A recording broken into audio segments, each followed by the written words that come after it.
रहमतुल्लाहि वबरकातुहू बच्चों, आज से लिखुन मीनिस गरस पे लिखन 5 जुमलो। म्योन घर सठा मारमुत क्या गो गोब्रो खूबसूरत। अत 4 कमर तो अख स्रान कूट। क्या 4 कमर तो अख स्रान कूट। अत मज पर्न तो आराम करने खतर अलग अलग कमर।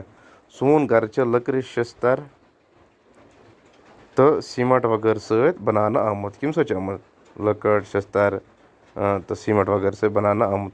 सनिस गरस अंद अंद देवार दित। क्या दित? देवार दित। पे वाहिद तो जमा लिखन। वाहिद गई वज वाज, गुर गुर, कुकिल कुकिल, क्रज क्रज, पुंज पुंज। ठीक। पे वुचन जानवर हज आवाज। गाव दिवान टांग, कॉकर दिवान बांग, हून करान वो वो, शाल दिवान टोंग, हर करान ट्रिव ट्रिव।